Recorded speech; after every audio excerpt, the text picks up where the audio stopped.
मुझे आशा है आप सभी अच्छे और प्रसन्न होंगे। चलिए आज हम पढ़ते हैं पाठ 16 अशुद्धि शोधन। करते हैं इस पाठ की शुरुआत। वह स्कूल को जा रहा है। अमित कुर्सी में बैठा है। आगे है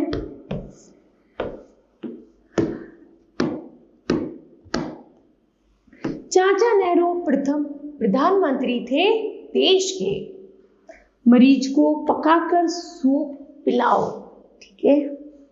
उपरोक्त दिए गए वाक्यों में अशुद्ध उच्चारण तथा वर्णक्रम संबंधी गलतियां हैं, इसलिए वाक्य अटपटे लग रहे हैं। अगर वर्णों का उच्चारण शुद्ध रूप से नहीं किया जाए तो लिखने में भी अशुद्धियां हो जाएंगी। अक्सर हम हिंदी लिखते समय अशुद्ध वाक्यों को लिख देते हैं, जिससे वाक्य का अर्थ स्पष्ट नहीं होता।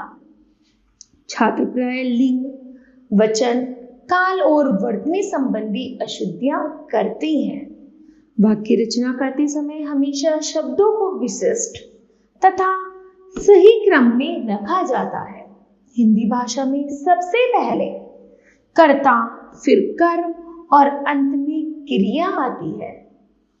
उदाहरण है मैंने, कर्ता, खाना कर्म है, खाया यहाँ पर क्रिया है।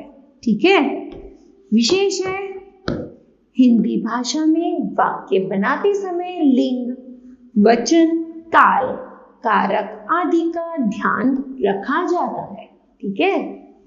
आगे है, आइए कुछ वाक्यों की अशुद्धियों को शुद्ध करके समझे। एक तरफ है अशुद्ध वर्तनी, दूसरी तरफ है शुद्ध वर्तनी। करते हैं इसकी शुरुआत। अशुद्ध वाक्य यह कपड़े की दुकान है। शुद्ध वाक्य है यह कपड़ों की दुकान है।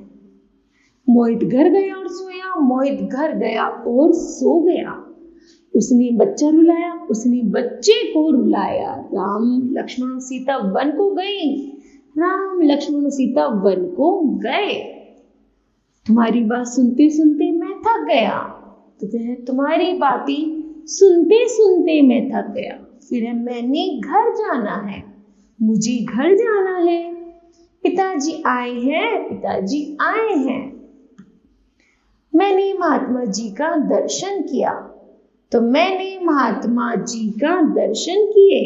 आगे है रमा 500 रुपये का दान देता है। तो रमा ने 500 रुपये दान किए। मेरा छाता टूट गई। तो मेरा छाता टूट गया। एक चम्मच चीनी दूध में डालो। दूध में 1 चम्मच चीनी डालो। रसगुल्ले बड़े सुंदर थे।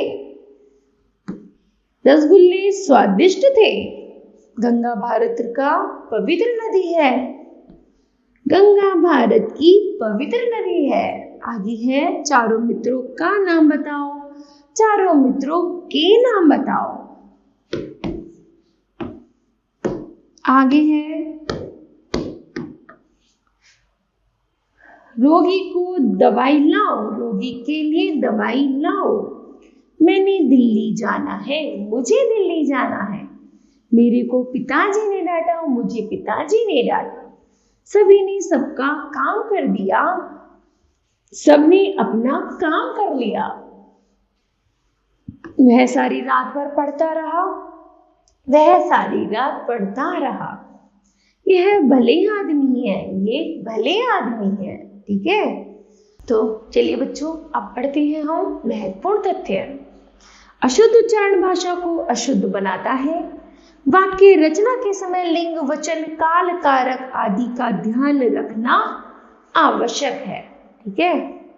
तो मुझे आशा है बच्चों यह पाठ आपको समझ आया होगा। धन्यवाद।